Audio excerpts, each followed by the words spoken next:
Hello and welcome to the world of musical theater. My name is Filippa and I am the understudy, and this is the channel where we talk about everything musical theater related.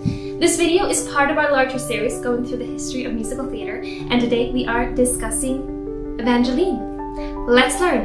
Evangeline, or the Belle of Acadia, premiered in New York in 1874 at Niblo's Garden, one of the most iconic theaters of its time. Though its initial run lasted only for 16 performances, it remained part of the American repertoire for the next 30 years, with a total of more than 3,000 performances across various productions. Over the decades, it featured a rotating cast of stars and gained a reputation as one of the most influential early American musicals. Loosely based on Henry Wadsworth Longfellow's epic and very serious poem, Evangeline, A Tale of Acadia from 1847, the show is a loose and silly adaptation, transforming the tragic tale into a celebration of the absurd and nonsensical. The creators, J. Cheever Goodwin and Edward E. Ned Rice, created the piece because they saw a burlesque show by Lydia Thompson and thought, we can do better than that. They wanted to do something bigger and more distinctly American. So they took the names, relationships, and basic story arc from Longfellow's poem, but twisted it into a series of over-the-top comedic situations. In contrast to other long-form productions at the time, it's not a dramatic opera or has the significance of dramatic conflict or fortunes, but a comedic story going from one pun to another. The story follows the saga of Evangeline and Gabriel, two young Acadians, meaning a colony from France in North America, who get separated after their betrothal. Evangeline is arrested and sent off to France, but ends up in Africa with a dancing cow, leading to a series of love-sick episodes and increasingly absurd adventures.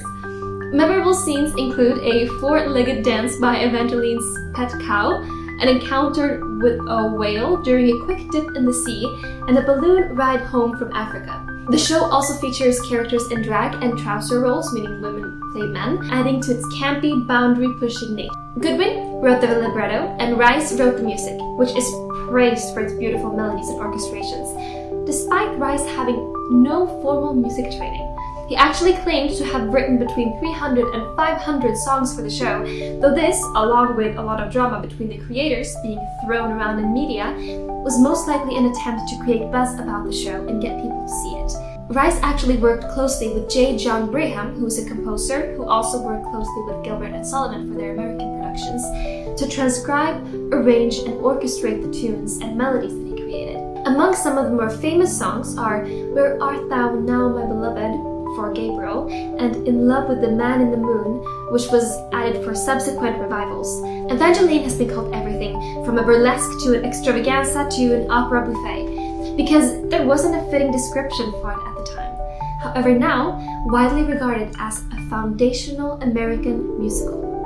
Because the songs, music, dialogue, and dance were all an integral part of the story, some argue that Evangeline deserves the title of the first American musical theater production, more so than the widely regarded The Black Crook, which essentially was a play with interwoven dance numbers and songs. While it wasn't advertised as a musical at the time, the structure and impact of Evangeline laid the groundwork for what would become the modern musical. However, whether one says that A Black Crook, Evangeline, or any other of the myriad of musical shows out there is the first musical, it really does not matter. The term musical wasn't used much back then, and it is just a label. All shows impacted the history of musical theater in its own unique way, and they all mattered. The labels in this case are just labels, they don't change history.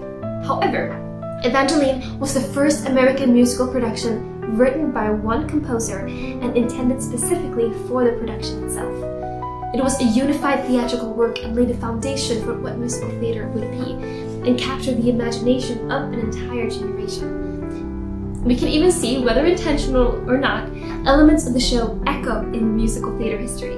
Whether it's the mechanical whale, which developed into other larger-than-life reputations, much like the grand set pieces of the mega musicals in the 1980s, or the obsession with cows like Gypsy and Into the Woods, or even the drag and cross-dressing, which we can see in Tootsie, Hairspray, and more. This show helped define the genre in its early days, and we owe a lot to Evangeline.